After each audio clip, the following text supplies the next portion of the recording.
Thank you all for coming to this co-creation event by GIZ as part of the revision. And I am quickly going to say a couple of words about the space that you're in and then about revision itself, and then I'm going to hand over to the GIZ panel.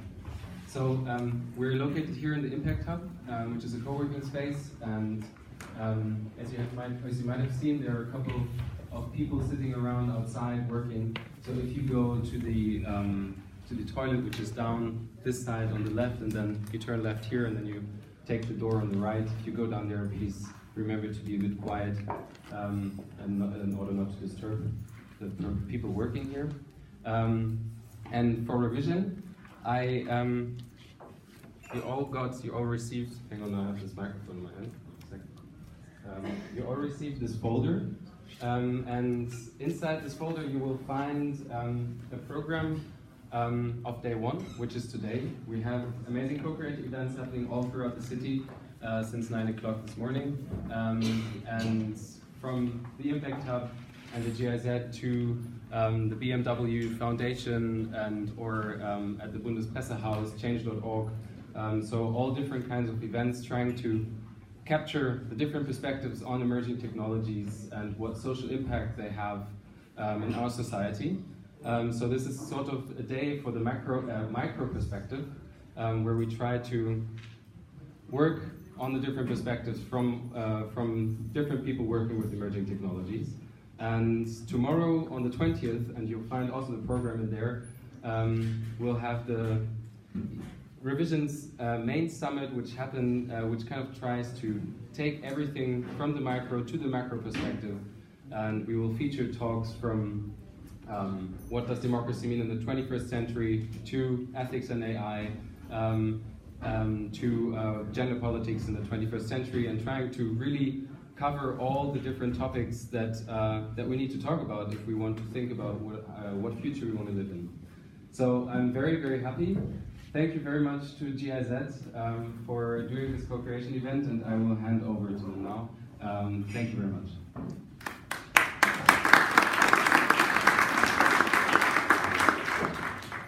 Yes, thank you, Quincy. Hi, my name is Victor. I will be moderating this event today, and without further ado, actually, I will say some more words about our blockchain lab in the aftermath, but without further ado, I'm very much looking forward to have our first speaker on stage, which is a real honor to have him here. It's Professor Dr. Peter Eigen. He's the founder of Transparency International. I don't think I have to explain what Transparency International is.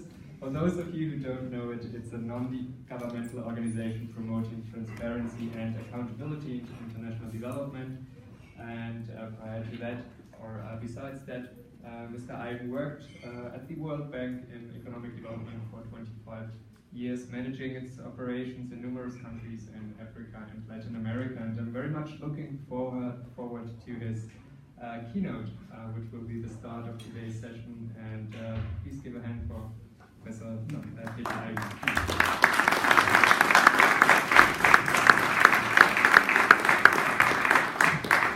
Thank you very much. It's wonderful to be here. Although I have to admit, I'm a bit nervous because I know so little about blockchain. But I know that I hope that we can harness its opportunities and avoid its risks with the work which we are doing, which is basically trying to create a world without corruption, create a world which is more just, which is more fair, and in general promote good governance. And I have the sense that blockchain and everything which is connected with this can be a tremendous tool for us in this nearly impossible task which we have given ourselves. You may remember that Transparency International in the beginning was not at all accepted as a useful thing. In fact, most people thought that we were sort of romantic idiots trying to create a world without corruption, and everybody thought in a world which has no governance, which has no effective governance, where a globalized economy, a globalized market has more or less freed itself of the primacy of society, of politics. In a situation like that, we were considered to be as romantic troublemakers. And therefore, when we started 25 years ago, we began to work very slowly, very cautiously, very incrementally in order to win over society, in order to win over important decision makers. And of course, our tool was transparency. Transparency, knowledge, information, credible information about the reality of the world. And for us, it meant at the time that corruption was destroying the world, corruption was undermining the development in many, many countries of the world, in particular in Africa, where I had lived as director for East Africa in Nairobi. So this is why I'm deeply interested in what is happening in the information technology area, and I'm hoping that we can develop important tools from this. And it became clear to me that transparency itself is relatively empty and useless if you cannot create what is credible transparency. If you cannot create credible information as a basis for improving economic policies.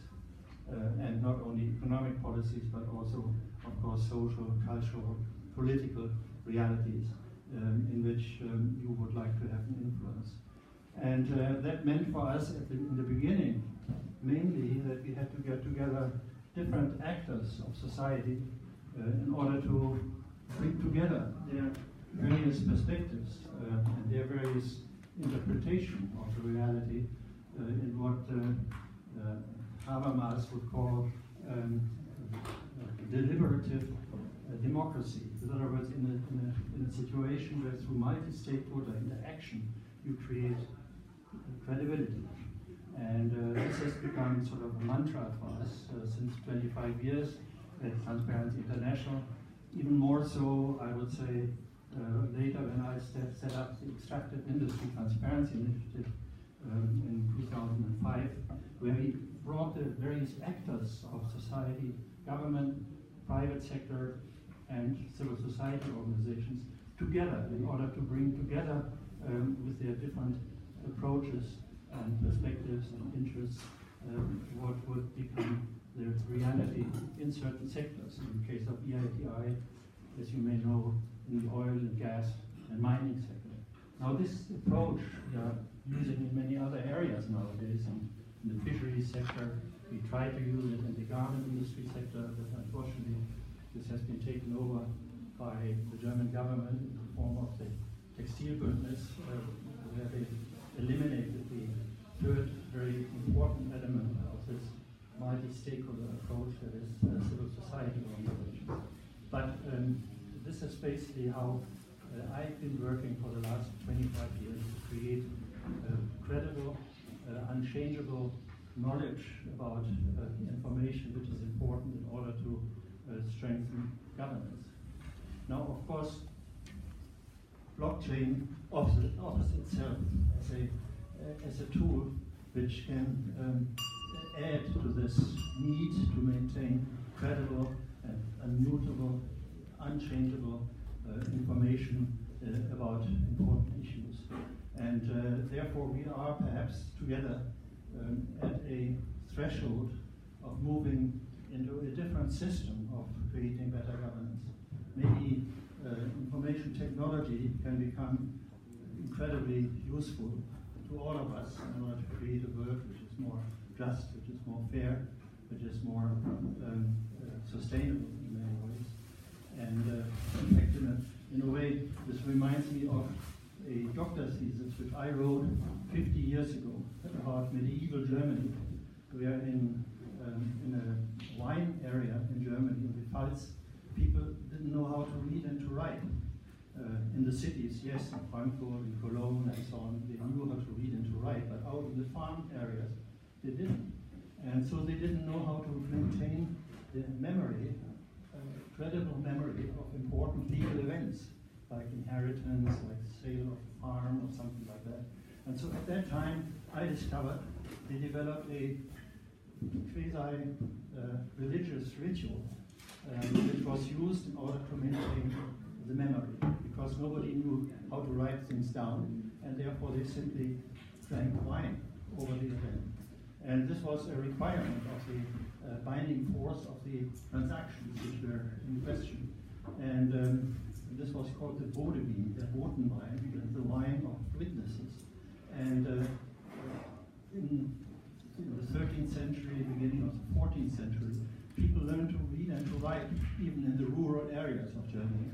And so at that time, gradually, they didn't have to go through this ritual anymore. They were able to simply write things down and look after a year, after 10 years, what they had written down. So I have sometimes the feeling that you, with your ideas about blockchain, are at a very similar stage right now.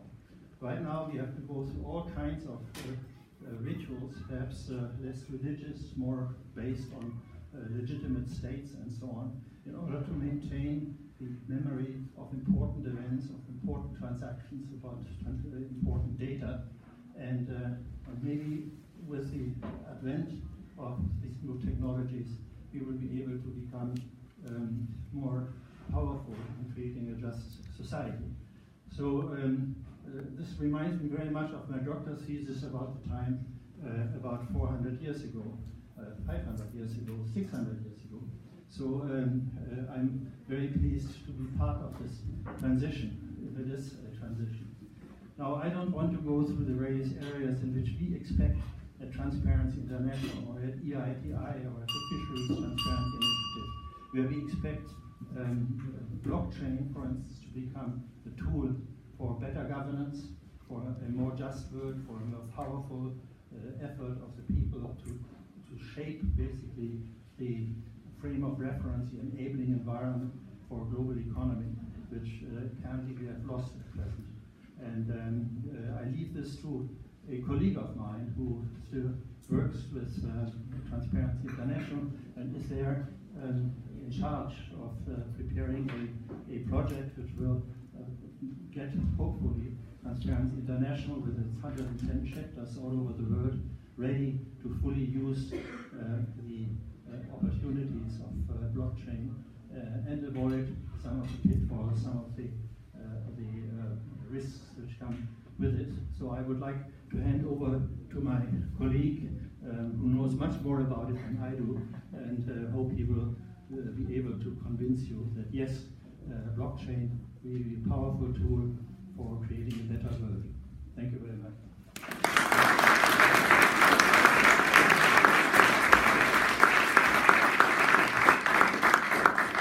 Yes, thank you very much, Peter. Without further ado, I want to welcome Roberto Kukuczka on stage. He's the research and knowledge coordinator at Transparency International at the Secretariat based here in Berlin. He's leading the blockchain work at Transparency International, and he's currently finishing his PhD at the Goethe School of Government with the topic which I found very interesting: corruption and effects on capitalism. Roberto. Hi, good afternoon everyone, and thanks for having us again. I think we're a little bit of the odd ones out here in the panel because we are not techies. We're just finding out about what blockchain is, and I would like to talk a little bit more about how we actually encountered blockchain at Transparency International. We actually came to encounter blockchain from the complete opposite perspective, the complete other way.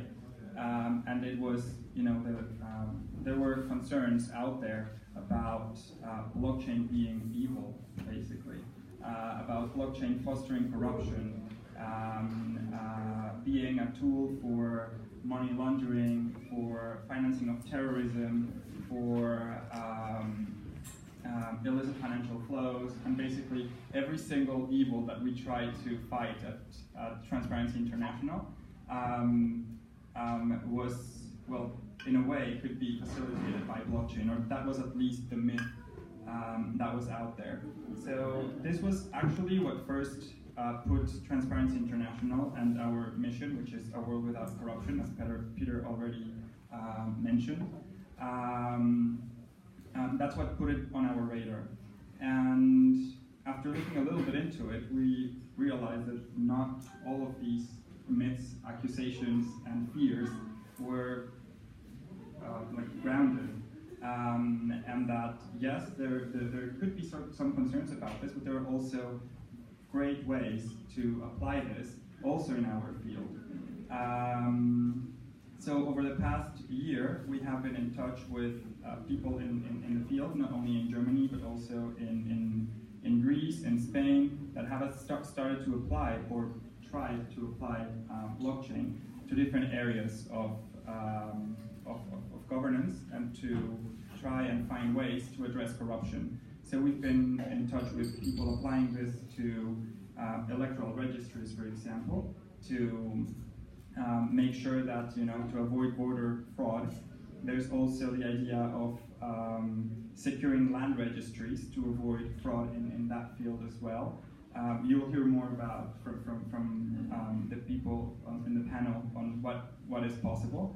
But it is still a very, I would dare say, experimental technology. It's still emerging, and I think we're also a bit cautious about what can be done with blockchain to fight corruption, because we were discussing earlier as well, and corruption is this thing that it doesn't matter, it's like a waterfall. It doesn't matter how much you try to change its course, it always finds a way.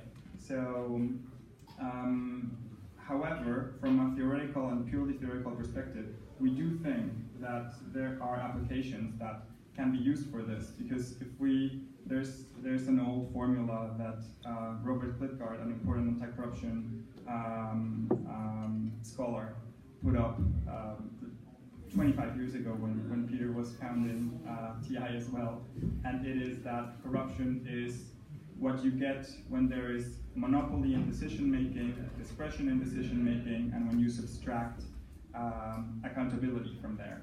And we see that, in a way, the fact that blockchain is, a decentralized solution, the fact that it can give you the opportunity to also get rid of intermediaries, that it also allows to verify information from different points and securely store it, as Peter was saying as well earlier, tackles some of the main causes of corruption that we see. How we can better do this, how we can combine it with other technologies or with other approaches, that is something that we still want to explore. And this is exactly why we are currently applying for funds to try and do this. I think one of the other challenges that we are facing now is that a lot of the applications of blockchain that we've seen so far have occurred in the private sector, and most of many of the issues that Transparency International deals with are in the public one. So trying to convince the public sector, not the public sector, to engage in this newer technology is difficult. So I think this is just what I would like to say from our perspective.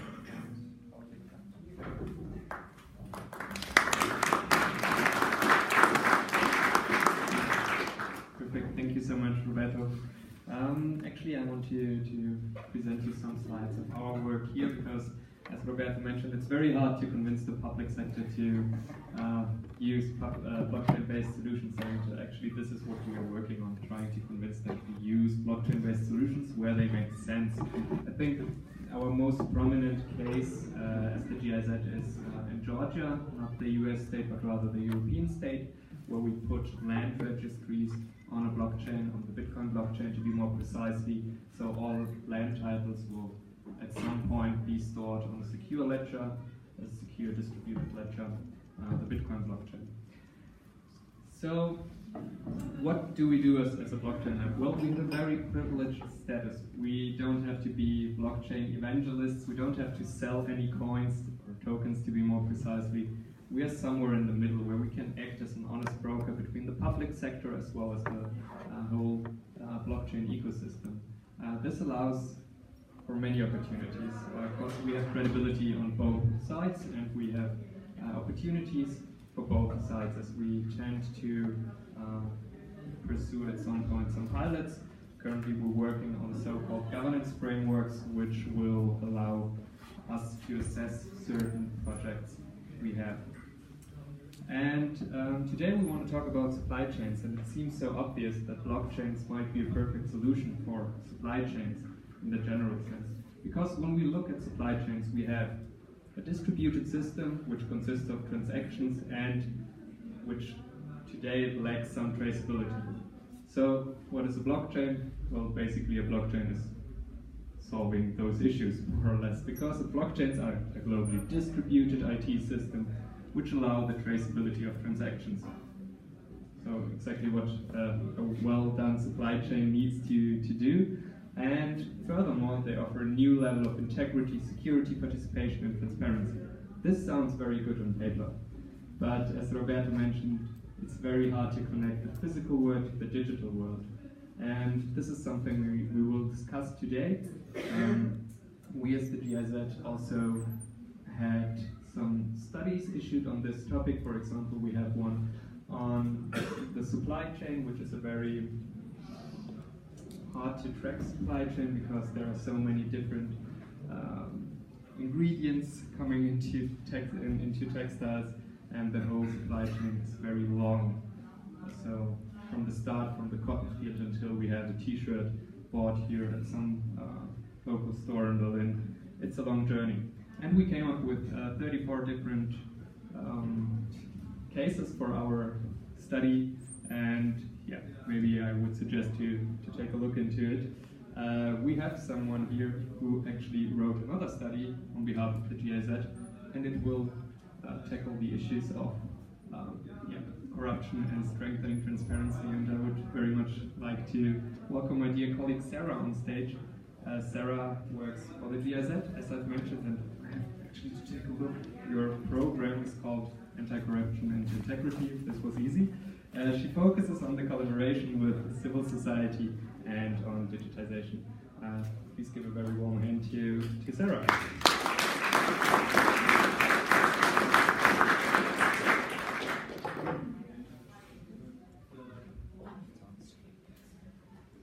Okay, so yeah, as mentioned, I'm Sarah. I'm from the GIZ program on anti-corruption and integrity.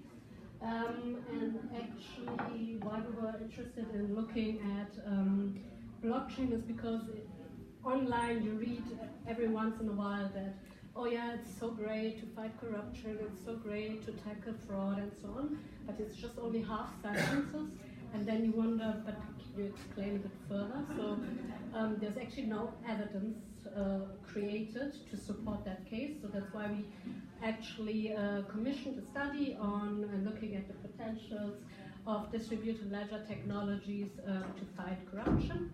And actually I'm very happy because one of the authors is sitting next to me, it's Roberto, together with Niklas Kosse from the Head School of Governance.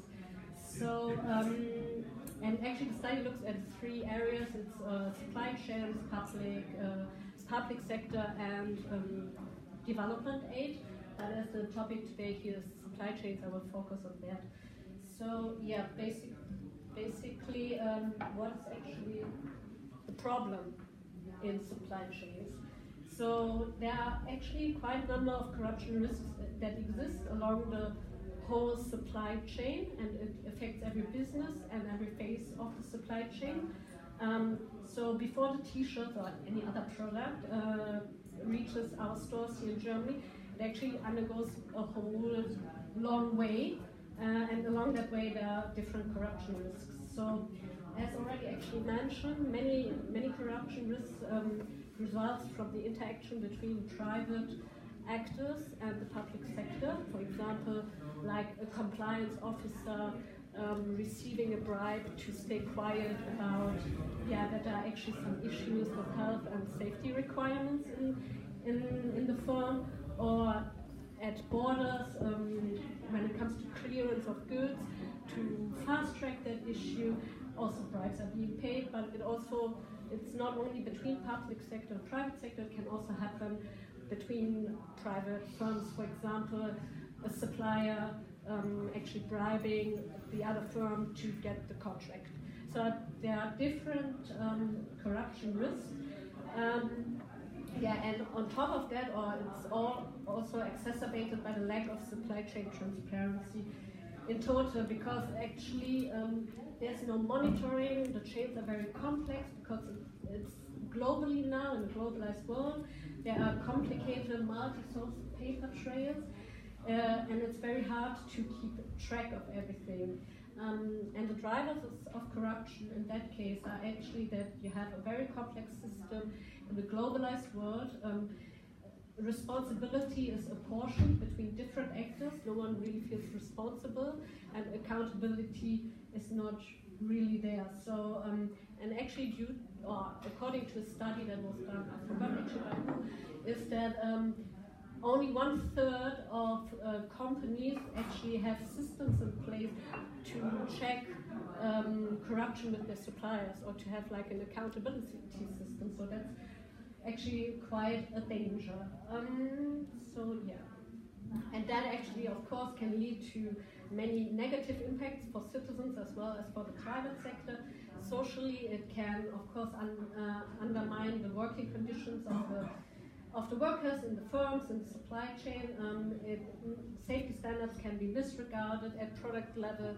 It can lead to bad quality. You don't know if the products have the authenticity, and the provenance is unclear, for example, when you deal with diamonds, or other materials that I think we will discuss later with Nathan from Minespider. And of course, also the private sector actually has an interest, or some of them might have an interest in keeping their reputation clean. So actually there should be an incentive for them to also fight corruption and strengthen transparency in the supply chain. And what can blockchain actually do to help us with that? I will keep it short because the use cases will be presented later, not only on anti-corruption but also on transparency. So as I said, there are a lot of actors involved in the supply chain, but blockchain can actually help to tie all these different actors together in one system. And then it can also decrease complexity by streamlining everything, which makes monitoring actually easier. And it can increase transparency, of course, by, for example, if you can see where the holdups are along the supply chain, you can actually see where the bottlenecks are, you can identify them and trace them back and actually pursue, so to say, the perpetrators of corruption. But what it can't do, blockchain, according to the study, we can discuss that later, is actually all these individual factors, like a compliance officer paying a bribe or someone demanding a bribe at customs. You can't deal with that with blockchain. That's actually a very complicated thing to do. So the individual factors will still be there. And it actually, as also mentioned, like all stands and falls with what data you enter into the blockchain. If it's wrong or corrupted data in the first place, then you just worsen the problem actually. And then last but not least, I rest my case, it's also, and I think that's also where GIZ can have a big role, is you have different actors, and maybe if you have like some sort of monopoly, you have to also convince them to give up their power over the supply chain and to actually to agree into a decentralized system. And that's not really sure if actors are willing to do that. Actually, I would have a lot more to say on what to look for in supply chains when dealing with mass-based products compared to diamonds, which are clearly identifiable, but that I leave to the experts.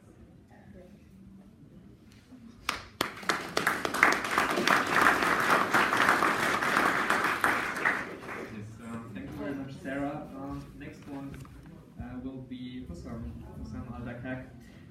He's the founder and CEO of ST Bridges, where it's a consulting company basically trying to find or to build bridges between the international economic development field and the tech world, and you have been doing this for the past 10 years. And now you're focusing, or one of your focuses is on blockchain, and we are very much looking forward to hear your thoughts on that. Yeah, you can start. As I can speak while I'm sitting. Yeah, thank you very much, Victor. Hussam is my name. Actually, I'm here because I'm working with a startup based in Australia called AgUnity, and they offer blockchain-based solutions in the agribusiness. Just.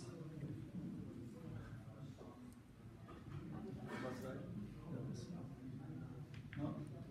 Go ahead. Okay. Yeah, here. Not me, but one of the founders. Yeah, so the founders of this startup called AgUnity, Australian guys, cool guys, sat down together. They come from different backgrounds, mainly financial backgrounds, tech backgrounds, and they thought, okay, how can we save the world? And they figured out it's impossible.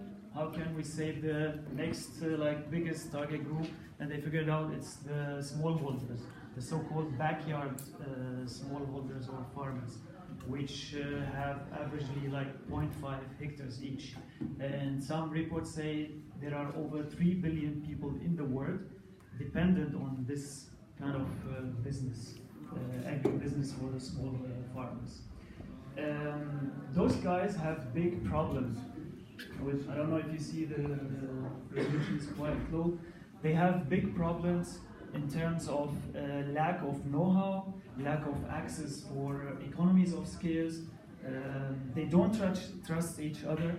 They don't trust the organizations they're working with, namely the cooperatives. And the main problem is corruption. Lack of trust.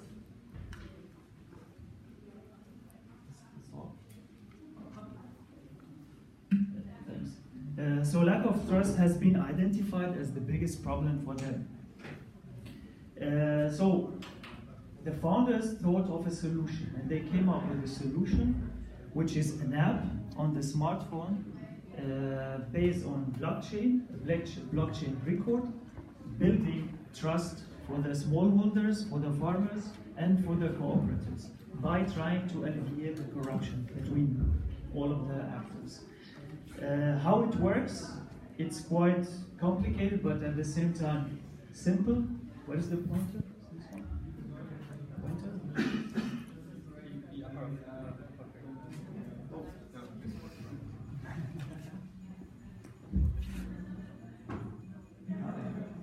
Thanks. So basically, it's very simple. We get money from NGOs, UN agencies. I just came back from Ethiopia on Saturday, where we guaranteed funds from the WFP, World Food Program. So we get the funds, and we buy very cheap smartphones. Each one costs $30. And we give them for the smallholders, for the farmers, or for the cooperatives, or both together, for free. They don't have to pay. Some of you might come and say, okay, this is not the best approach to give something for free, but we have our arguments. We can talk about this later. Anyways, the farmers will get their phone with the app on it. The app is very user-friendly.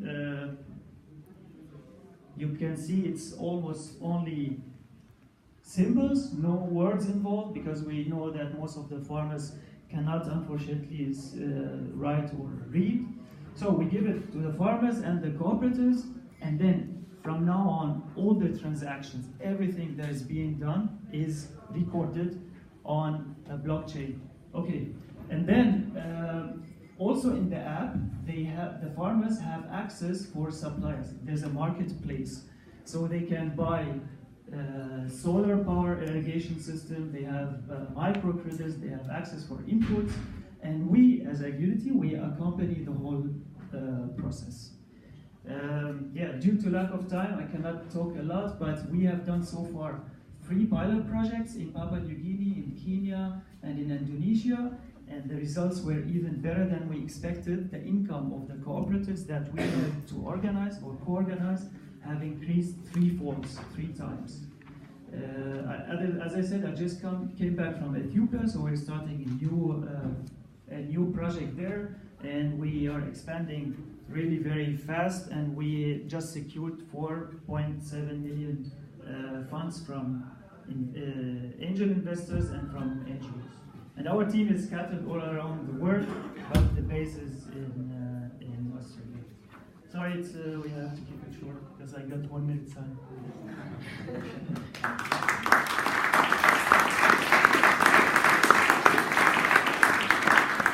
Thank you very much. Yes, unfortunately we have. It's just a little bit quiet here. Yes, we have unfortunately very limited time, but feel free to approach all of us after our panel discussion. And as you might have noticed, we started out very general, theoretical. Now we're getting into the use cases, and so is our last panelist, who is Nathan Williams. Actually, I've written down Nathan is a Canadian blockchain entrepreneur. I don't know why I put Canadian on it, because actually, I don't know why. It seems to be important, right? Of course it's important. Yeah, everyone great knows to Canadian. Great to be. Yeah, actually everybody does. So, he's the founder and CEO of Minespider. Minespider is using a blockchain for tracking responsibly sourced minerals. And just an FYI, he's also co-hosting the Analysis in Chains blockchain podcast, which hopefully will have some new subscribers after our discussion. Nathan, your very concrete case with Minespider, what is it about? Well, before I start, how many people consider themselves blockchain experts in this room? Oh, we got a couple. All right. How many people consider themselves sort of medium understanding of blockchain? Okay, that's actually really good for the general crowds I've been talking to. And how many consider themselves sort of newcomers, don't really understand blockchain, but are interested? Okay. That's interesting. We had about 50-50 between the last two groups. Essentially, what makes blockchain interesting is that it is a new way of doing infrastructure. It is a way where you can create protocols, ways of transmitting data, and also create unique digital items without a trusted third party. Now, if you think of a digital item, you'll think of a photograph or a sound file that can be copied thousands and thousands of times. But what if you knew which one was the original, for sure, without having it held by a trusted party, like a bank or something like that that says this is the original? No, where it's agreed upon. That's the power of blockchain. So if you can have unique or rare digital items, they can store value. And the one that everyone knows is Bitcoin, where we have 21 million unique Bitcoins, and you know if it's a real Bitcoin or if it's fake, and therefore the Bitcoins can hold value. What we're doing is we're creating unique certifications. So if you get a ton of metal or metal ore out of a mine, it would be nice if you could put a paper certificate on it that says we know it came from this mine and it was visited a certain amount of time ago by an inspector, and that it's gone through its proper audits, and we know the location and who was working there and how much they were paid. But the problem with paper certificates is you can't split them very easily. They can be lost. They can potentially be forged or changed. And so the advantage of blockchain is that you can have a record of everyone who's ever held it. And this is the idea of Minespider, is to have these certification records. Now, when I talk about certification, a good analogy to it is, imagine that if you took metal out of the ground, if you attached an infinitely long piece of string to it, and then the person that got it out of the ground held onto that string, and then you passed the metal or the metal ore to the next purchaser, to the transporter, to the exporter, to the importer, to the smelter, and so on down the supply chain. And then everyone who this metal passed through would be holding on to that string, and they could add their own information to it. And so the end user would then be able to see this record of all of the hands that the metal passed through, and information that they uploaded about last time that they that they may have been visited by an auditor, or due diligence reports that they have, things that would give people confidence that they knew the metal came from a correct place. Now, as my esteemed colleague has mentioned, there are challenges when you're dealing with metal that you do not deal with when you are dealing with unique items such as diamonds or antique cars or even clothing. Because metal can be mixed together and it will eventually pass through a smelter. And so if everyone's putting the metal into a big pot and melting it down, how do you then have traceability? There's no easy answer to this question, but the way we are approaching it, at least for right now, is similarly to the way you would approach green energy on the electrical grid. So if you buy green energy tomorrow, it still comes to your house mixed with coal and nuclear power, but your money is traceable to the green energy company because you know how much was produced at the green energy source. In the same way, because you know how much material is coming out of the ground at these responsible sites, you can keep track of the certifications according to the mass. I buy a ton, I buy half a ton, that's the certification amount that I have. And so even if the metal becomes mixed at some point, we at very least still have a record that our money is traceable back to these mines. So that's what we're doing, and I'm eager to talk more about these use cases. So, thank you so much, Nathan.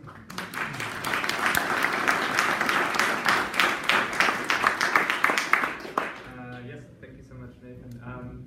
I would highly encourage you to ask questions. I know this is a rather difficult topic, but it's also a very interesting one, and I'm always happy to engage with the audience. So if at some point you have some questions, just raise your hand and hope, oh yeah, there are actually two. If it's okay for you, I would go ahead and let those questions flow. Hi, thank you very much for all the panelists. Okay, I think the question I would have for each of you is that most of the problems you have in the supply chain is that you need at a point to have a digital record. And I think most of the supply chain is still paper-based or nowhere, you know, don't have tools, don't have laptops, don't have smartphones. So if this is the vision to have supply chain on the blockchain, but we know where to have a digital supply chain first, you know, what's your roadmap then for that? And what's your answer? Leapfrogging. I mean, anyone who wants to participate in sort of the next generation of supply chain is going to at some point have to adopt some sort of digital records. And it can be as simple as implementing some sort of QR code system so that the interaction with it is minimal. But ultimately, yeah, if you are going into places where they're not using digital records yet, you're going to have to leapfrog their existing technology. Anything to add from all panelists? I think in the food business, it's already digitalized. All the barcodes you see, for instance, in the European supermarkets, as a producer of food, you have to be certified a certification called Global GAP, Global Good Agricultural Business. And according to this certification, you have to have traceability code. So you know where your apple coming from which tree in the fields of Chile that has exported the apple to here. So I would friendly disagree with you about this in the food industry, at least as far as I'm concerned. Roberto, Sarah, did you conquer that topic in your study, and did you find any good answer to getting the analog world into the digital one? Well, I mean, is this on? No. Okay. Yeah, I mean, this is exactly one of the challenges, right?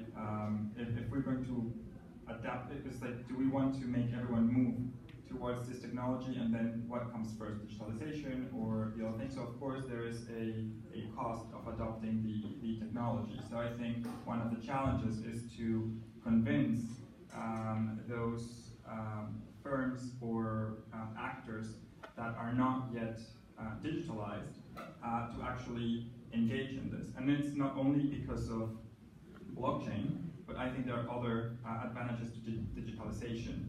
And that is one of the things that earlier when I mentioned, for example, that whereas the private sector might be more willing to experiment with these technologies, that is one of the things that in the public sector we already have.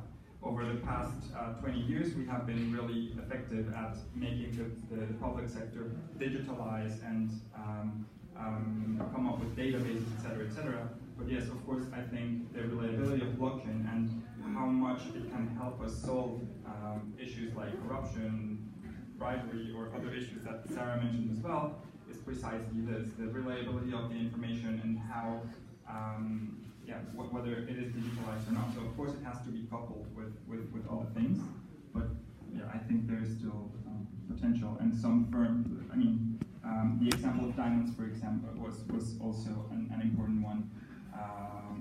So I think there is hope. But yeah, we need to make sure that people see value in moving towards digitalization as well. Actually, I'm always wearing my anti-corruption glasses.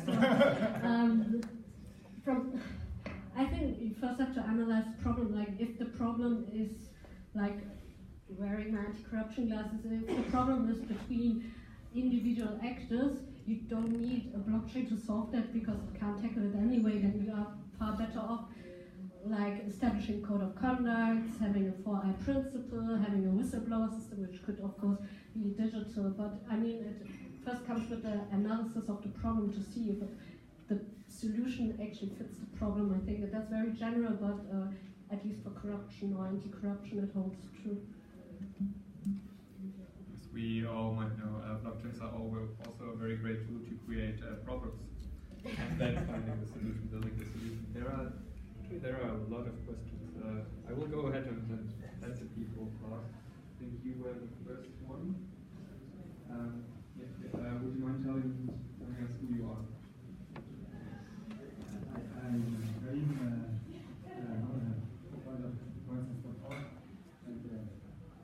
and we are always thinking about how to, when building platforms, how to avoid this platform blocking. And my question to AgUnity, I like this idea very much. And I would like to understand that is the solution also open source and which blockchain is used? So did I get the question correct? Is it open source and which blockchain? Yes. It's private blockchain. Since we get our funds from NGOs and angel investors, especially the NGOs and UN agencies. For instance, for the Ethiopian case now, we have this project for coffee cooperatives, and they insist that they want to be involved in the management of the blockchain itself, because they are afraid that the data entered into the blockchain would be corrupt. So they want to make sure that the data entry system is also controlled by themselves in order to avoid any corruption. Because I personally agree we're still experimenting this technology, even if we are providing solution, but it's still experimental for everyone. So the user can govern the platform somehow. You will governance solution where the user can control it, or? You mean the users of the app? People who are dependent on the platform. Anybody. Okay, may I go back to the slides?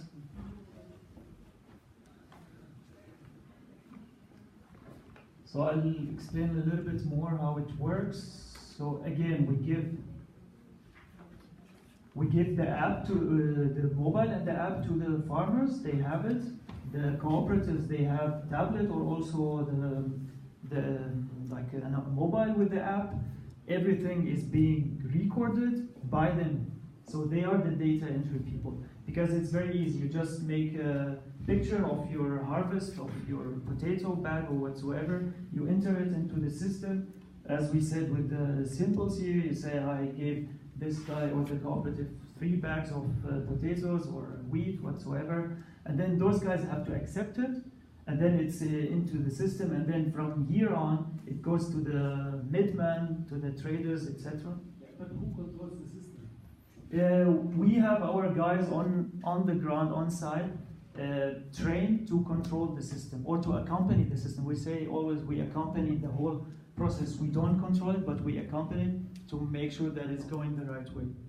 We can discuss maybe more details. Yeah, technically we can talk about it. Yeah. Thank you. Sure. Great. I think that the next question was here. Any question Here.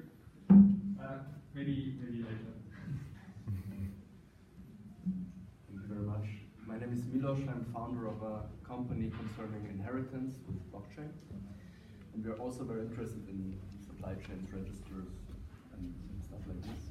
My question would be rather, when you say we can maybe tackle the problem of corruption through supply chains, how do you make sure that the true information comes on the blockchain in the first place? And there is no corruption in this moment, like when you want to trace diamonds and you say you have a mine and there's no child labor involved, and you have maybe one organization that will put a stamp on you and saying basically yes, you have a certificate, you do it without child labor, and they can be corrupted as well. So how do we make really sure that the good information comes on the blockchain and not a false one?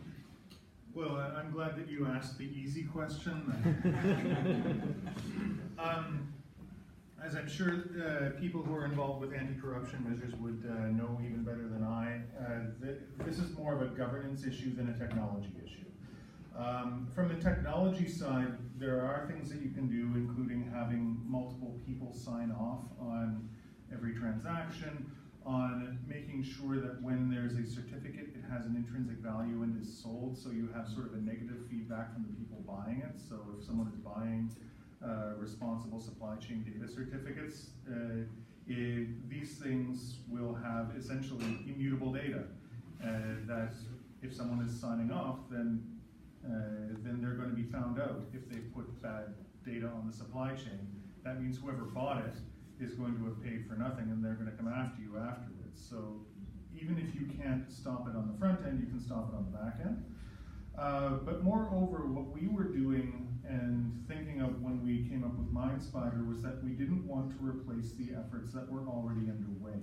So we worked with, for example, the Responsible Minerals Initiative. We talked with a lot of people who were involved with mineral sourcing initiatives already to see what's been done, and we wanted to make sure we didn't displace all that by saying, well, we're the new certifiers. So we didn't want that because that introduces us as a single point of failure. Rather, it's more important that it's up to the industry at large. And I think the last sort of important point on this is that more corruption happens with changing of documents than from loading bad data in from the beginning. And even just that one step of having an immutable record is a step in the fight. I mean, this is always going to be an arms race. There's always going to be people that try to get around the efforts that you do, but I think the solution isn't to outthink them 10 years in advance, but it's to fight the problems you have today and then see sort of what the unintended consequences are and then fight against those. Roberto, you want to add something? Yeah, no, I think that is exactly one of the main concerns that also came out from the study that Sarah mentioned before. And I think like Nathan already tackled already mentioned one possible solution from the technological perspective, but we also believe that this problem is more governance related. So of course, for example, if you want to apply this in the public sector, especially if you're working with inheritances, for example,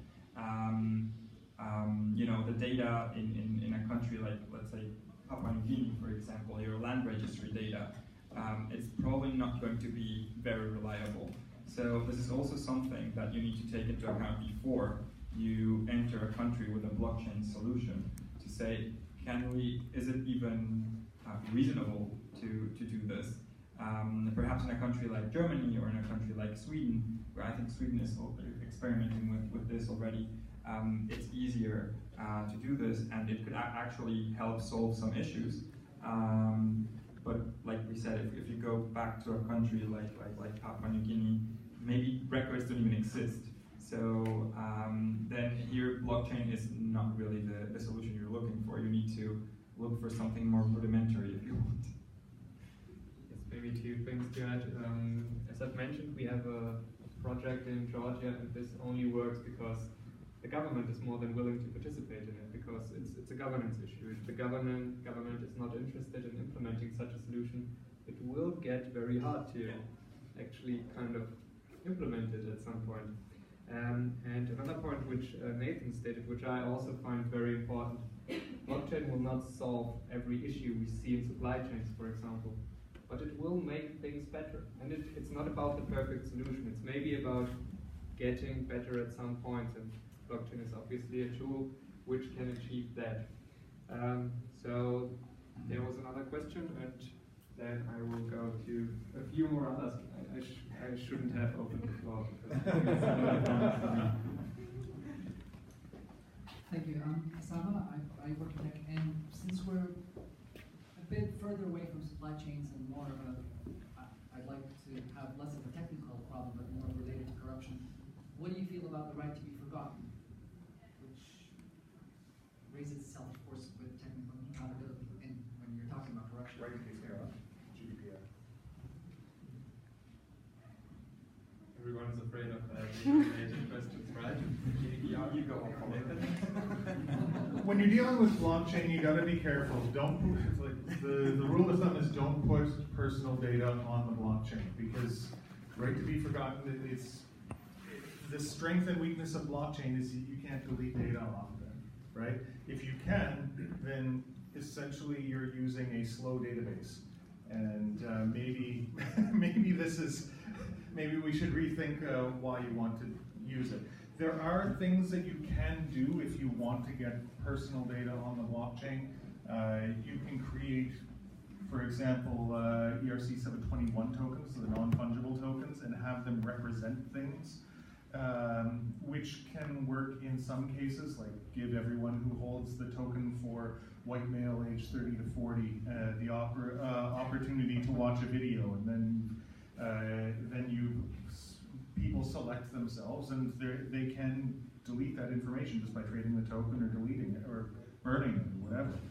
But in general, if it's personal data and you put it on the blockchain, it's there forever. No, Nathan, I'm sorry, but we both know technically this is not, you're traceable no matter what. Even if you just have ID, you are traceable, especially when it's within a corruption context.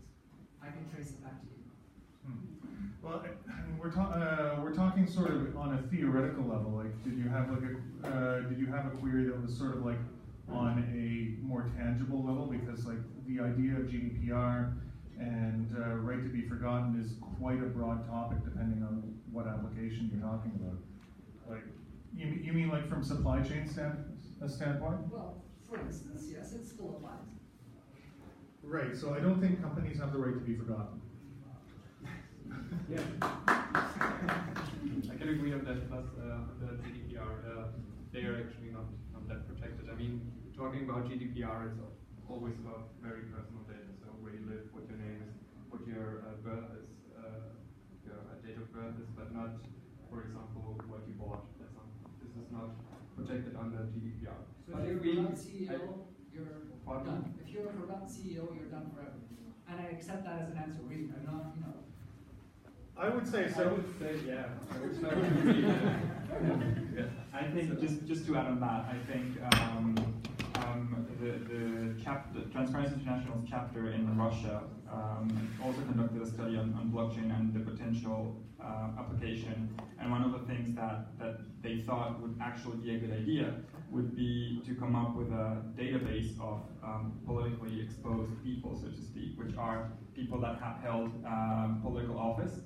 And then, so that if you have been found guilty of corruption, let's say, criminal charges of corruption or high-level corruption or whatever, this immutable database would still be there, so you could not go from being the mayor of a small town in rural Russia to becoming the mayor of Moscow or prime minister or anything like that. So maybe this is, I mean, there are obviously privacy concerns that need to be, and philosophical and ethical concerns that need to be considered here as well. I mean, maybe people can change, even corrupt politicians, right? But this is one of the applications that they were thinking about. course, Russia is a complicated case, so yeah. Here we are also talking about governance issues more than technical issues. Exactly. So here was one question that I saw, lady here and here, and there. Oh man, there are many questions. Maybe at some point I need to stop, but we will have time in the aftermath to discuss it bilaterally. So if I can take your question, it's due to time reasons and not due to interest reasons. Thank you very much. My name is Tobias, and we're creating a blockchain for passive income. And now we've been discussing with a couple of investors, and the feedback is usually the same. How many more blockchains do we need? Or why is there not a single TI blockchain that is suffice for any kind of use cases? So what kind of consolidation do you expect in the next couple of years? And then whoever wants to start a startup around basic income, approach me after the talk.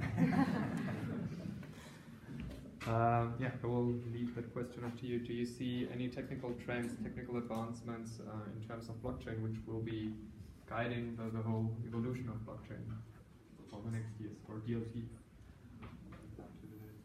Back to the tech guys.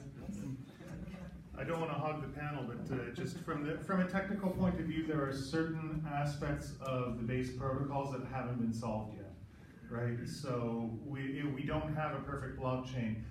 You still have politics raging in the proof of work side, like the Bitcoins, the Ethereums.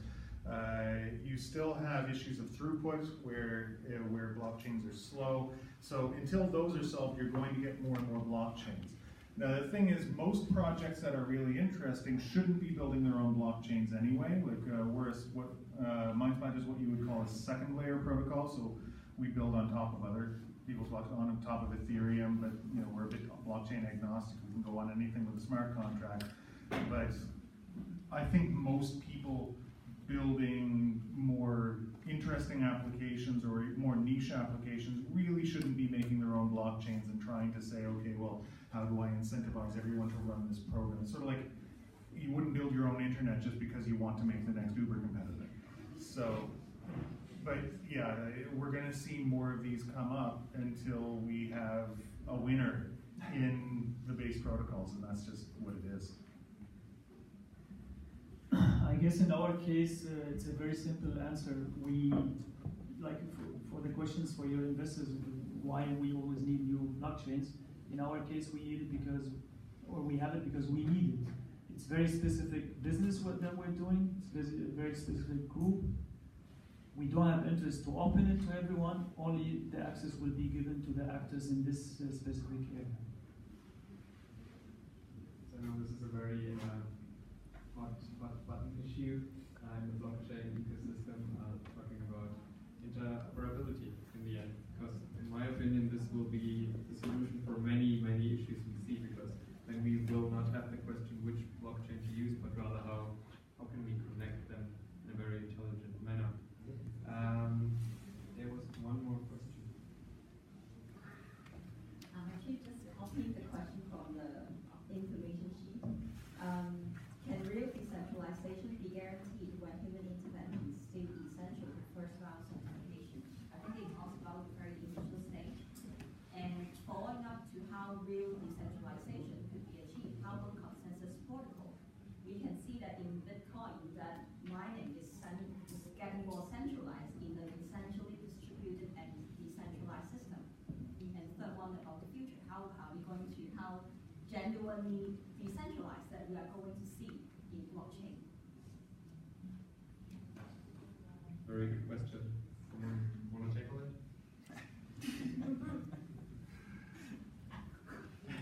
What is decentralization? If you think of Bitcoin, it started as the ultimate decentralized way of making a payment. No one had to trust anybody else. But even there, you've just moved the need for trust away from the transaction, because no one gives someone else a Bitcoin for no reason. I give you a Bitcoin maybe because I want you to do some work, or maybe because I want to buy a piece of clothing or a car from you or something. So in that case, you either need a trusted third party, or someone's got to trade first and trust the other one. So even you've just moved the trust off chain. And I think this is what we're seeing with all blockchain aspects, is that you're just pushing centralization of power around. My big concern in the next little while, and because I'm a real believer in decentralization and a redistribution of power. That's sort of the promise of blockchain. It's the crypto-anarchist in me that really believes in that. And I think my concern is that there is a big danger that corporate interests, large corporates, are going to come in, they're going to use blockchain to make a 10 or 20% improvement on their business. They keep all of the profits. We're not going to see any major change except for efficiency gains for big corporates who end up being more profitable, and the average person sees nothing. Maybe there'll be one or two new players, but I think that is a real danger. And the way out of that danger is for people to, number one, care about decentralization and start thinking about how can I make sure that everyone has an equal voice. And number two, and this is important, start thinking of new ways to incentivize people. Up until now, every incentive model that has gone on a blockchain has been financial only. I buy tokens, I put money into the blockchain, I give them to who I want to do certain things, I create these rules based around financial game theory. People are not only motivated by finances, people are motivated by other things such as status or relationship or autonomy or mastery or greater purpose. And as we are able to incorporate these other incentive models, where maybe our reputation gets put on blockchain, or maybe my ability to contribute to a higher cause gets put on blockchain, or maybe instead of me getting financial rewards, I'm able to donate them to organizations that really make a difference and have my story be part of a greater story, maybe that's how we're going to see sort of a new, a greater decentralization. But I mean, blockchain is new enough and complicated enough that it's going to take a couple of champions working for that. It's not going to happen on its own. Roberto, Sarah, so you nodding? Is it just confirmation, or yeah, no, it is confirmation. It's just this is exactly one of the problems that we're encountering when, as Transparency International, when thinking or trying to conceptualize how to make use of this technology, is exactly that we would have to find a way to motivate people to use this technology without financial incentive. So maybe, saying, if you help us validate data being inputted into the blockchain, the land registry for your country or your inheritances or whatever will be more transparent, will be more accountable, and that's why we need you. Or, if you want to end voting fraud, then please help us validate the data that we're inputting into this, or validate at least your own data, or what do I know, or monitor the election through this way. But I think one of the, so I mentioned as well during my intervention that decentralization is crucial for anti-corruption. So you want to avoid monopoly being formed. So I think, the way in which we will avoid, as Nathan said, ending up with just two big blockchain players, I think is an important question. It's still an open question, I believe. And this is something that we want to avoid in order to be able to harness the anti-corruption potential of blockchain, because this is one of the things that would really help. So that's why I was nodding. I think this is the last question we can take from the audience. Excuse me, we're running out of time, but there will be some time after that. So please go ahead. Thank you. So my question would be concerning the perception of truth of people among different cultures. So if you talk about blockchain, it's a technological trust, right? So there's technical consensus about the fact that's been written on the blockchain. But then the data we put into the blockchain, like prep in, prep out, we've been there before. So my question is here: have you observed different like readiness among people, among different cultures, how they would perceive a technology that's being pushed from outsiders like us on them? Would they accept such a system for truth? This is actually a great because we tend to focus on our Eurocentric view and maybe try to put our values and morals into blockchain. This might be a wrong thing because the perception of truth is a very different one, looking in different regions of the world. So this is a hard question to answer, right? Anyone want to go? Well, I don't think you even need to go to China. I mean, even in Germany, you know, people are still, it's still a cash-based society, for example. So, like getting people to use other means of trust, like, oh no, I would rather keep my money in my wallet and not my electronic money around. So I think it is an issue. And I think one of the values, or one of the things that we always advocate for as anti-corruption activists at Transparency International is that there has to be a demand from the ground for the solutions to be applied. So I think we learned a lot from previous mistakes, which were, you know, just importing these, as you were saying, like Western standards to other countries. So I also mentioned earlier, you know, trying to apply this to the land registry in Papua New Guinea, which I don't know if that even exists. Would be really difficult. So you need to make sure. I mean, and these are you probably know this as well when you're developing or creating an anti-corruption program or project. These are things that you need to account for in the risk assessment phases. Like, do people can people use it? Is there enough infrastructure in the country to use it? And is it sustainable in the long run, or is it something that, you know, we will develop here in Germany and then go to whatever country you want to go to and then apply it. So I think this is something that it's a great question, and I think it's something that you just need to assess before. Okay, perfect. Sorry, we're running out of time. Apologies again for not taking every question out of the audience, because actually I also want to have one question for the panelists. And Sarah, I would like to ask you to start maybe thinking ahead, maybe 3 to 5 years, and assuming that blockchain will be implemented in different areas.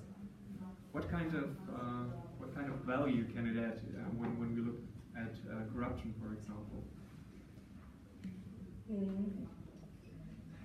I have more the governance perspective, so I think, it's just a tool. So it should be embedded in a coherent anti-corruption strategy that goes with first having a corruption risk analysis for the country. So if it can help, if the risk assessment finds out it could be a tool, then of course GIZ as a facilitator, as a federal enterprise that can bring together different stakeholders, could actually try to strengthen transparency through blockchain, creating collective action. But if the risk assessment finds out that there are some that are more underlying problems with not having the legislative framework for anti-corruption in the country, not having like any stakeholders that won't change, then I also don't think that blockchain will help a lot. But after all, it's a tool. So it first needs to go with the context analysis, as Roberto already said. So it's not a big vision that I have, but Anyone else want to share their vision? Because this is something which I'm very eager to know. If everything runs smoothly and we really adopt blockchain, what kind of impact will it have? Tough question. Nathan? Yes. Well, I think you already showed some impacts. Did I? Okay.